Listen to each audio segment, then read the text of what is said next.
So what we're trying to do is create a very, straightforward offering for our customers so that they can pick and choose whatever is best for their lifestyle. And what's innovative about it is mixing that fixed monthly bill with dispatchability of a device in the home, layered with renewable energy on top. So it's pretty cutting edge in the industry, and it was a pilot that was really well received, and now it's a pending program in front of the commission.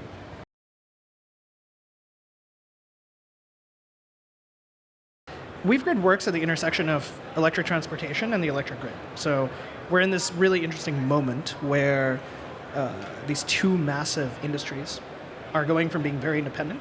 You didn't think about your electric utility when you drove your gas guzzler to the gas station, and you didn't think about the gas station when you paid your bill on autopay every month. So WeaveGrid acts as that facilitator. We act as sort of the platform that brings together these two sides at both a sort of partnership level, but of course at a data and sort of load management and predictive analytics level. And what we build is software working primarily with our utility partners that helps them run the programs that they're delivering to their customers in an incredibly cost-effective manner, and leverages a lot of the connectivity that already exists within vehicles, within smart chargers and so forth, and brings it all together in a way where we can actually start to assess what's going to happen on the electric grid as more and more cars go electric, predict that, and then actually solve for those problems in an autonomous manner without seeing sort of catastrophic effects.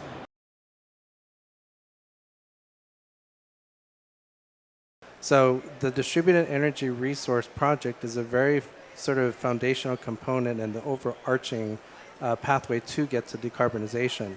We all understand that there's going to be a lot more demand growth with electric vehicles and building electrification.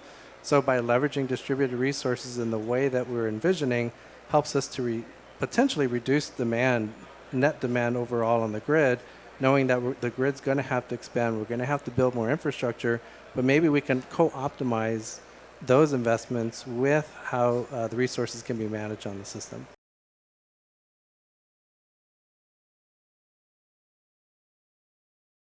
Last year we launched 14 programs in Colorado and Minnesota. It was a really monumental task in some ways, but a challenge, I would say. So a piece of advice is have team members that are passionate and are always going to push back on no.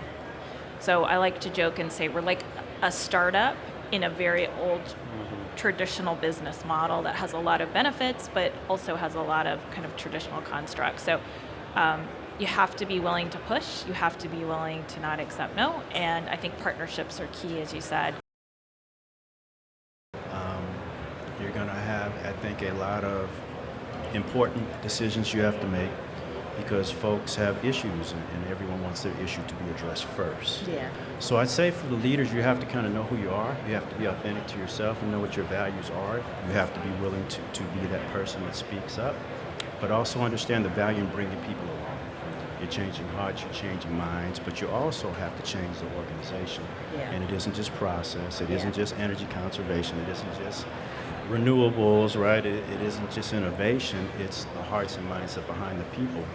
And there's always going to be some people that just haven't had the opportunity to be heard or haven't had the opportunity to have someone advocate for them.